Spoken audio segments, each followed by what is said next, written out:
In this video, we are going over all of the main events leading up to the moment you'll start your journey in the expanses of space. This is going to be everything you'll need to know to immerse yourself in the universe of Starfield.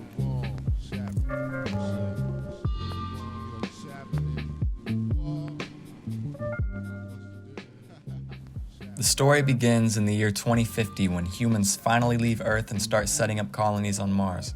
By 2100, humans are comfortably living in space. In the year 2156, over 100 years after the first colonies on Mars and 56 years after settling in our solar system, humans travel to our neighboring star system, Alpha Centauri, which is 4.37 light-years away from Earth using a graviton loop array, also known as a grav drive. The grav drive allows humans to travel faster than light, making it possible to go such great lengths. 4 years after traveling to Alpha Centauri in the year 2159, the United Colonies are established. The United Colonies wields the largest military force in space and is a centralized republic spanning across multiple star systems, making it the first intergalactic government.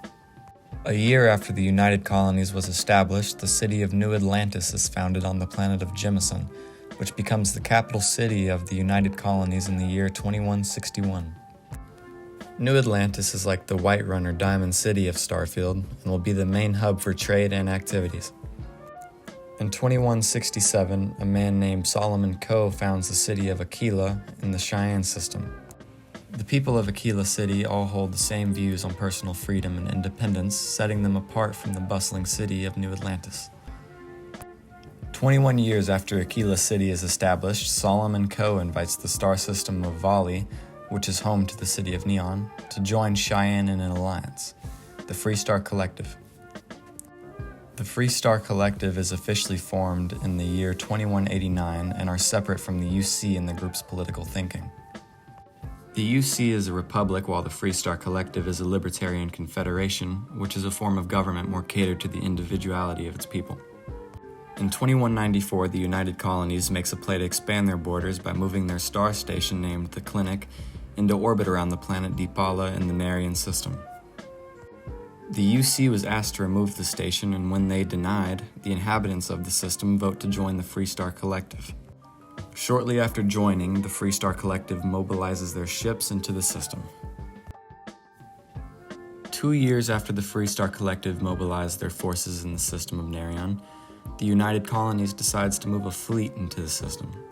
The Free Star Collective then does the same, thus starting the Nerion War. In the year 2216, after 20 years of conflict, the public sentiment for the war dies down. The war ends with the Treaty of Nerion and is signed by both the United Colonies and the Free Star Collective, officially ending the war. The term settled systems is formalized in the treaty. In the year 2221, the Free Star Rangers are founded.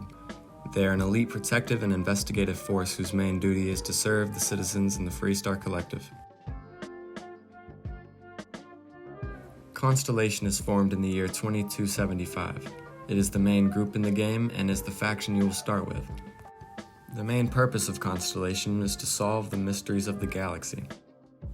It was formed by Sebastian Banks, and the original members of Constellation consist of Chloe Bao, who is an accomplished physicist, Asia Mamasa, who is the youngest member of the group and is Sebastian's protege, Darius Andres, who is an expert in botany and a specialist in xenoflora, Bernadette Laurent, who is a wealthy heiress who chose a life of adventure, Everardo Gill, who was a former smuggler, and finally Kadri Toma, who is a biologist and physician.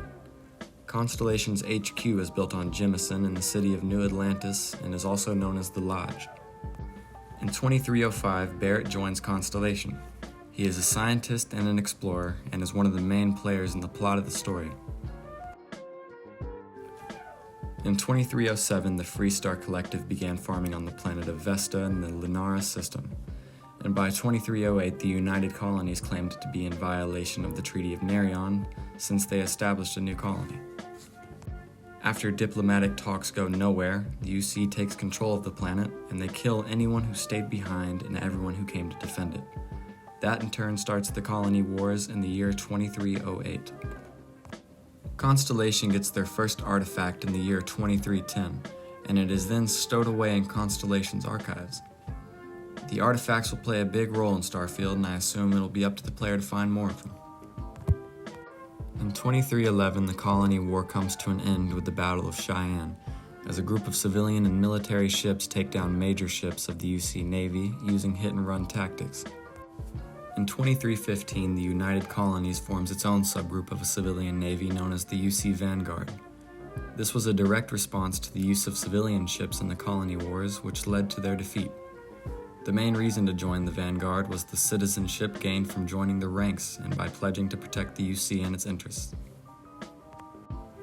In the year 2319, Sarah Morgan, who is one of the main players in the questline, becomes the youngest head of the UC Navigator Corps. She then joins Constellation after the division is shut down only 1 year after joining in 2320. In 2321, Walter Stroud, the co-owner of Stroud Eklund, which is one of the many starship manufacturers in the settled systems, decides to join Constellation and becomes its primary financial backer. In the year 2322, a former Crimson Fleet pirate by the name of Vladimir Saul joins Constellation. In 2325, Sarah Morgan becomes the leader of Constellation, and shortly after that, theologian Matty O'Catry joins the group. In 2327, Freestar Ranger Sam Coe and his daughter Cora join Constellation. Sam Coe is most likely the grandson or son of the great Solomon Coe, who founded the Freestar Collective in the city of Aquila. In 2328, Barrett convinces Constellation to purchase the star station L868 to be modified into a deep space scanner. They named it the Eye. It is most likely the station we see in the trailer and is probably used for searching for more artifacts in the faraway systems as the game progresses. Finally, in the year 2330, your journey in the game will begin. Now that you're all caught up in the story of the game, I hope it will make your experience much better as you can get immersed into the universe of Starfield.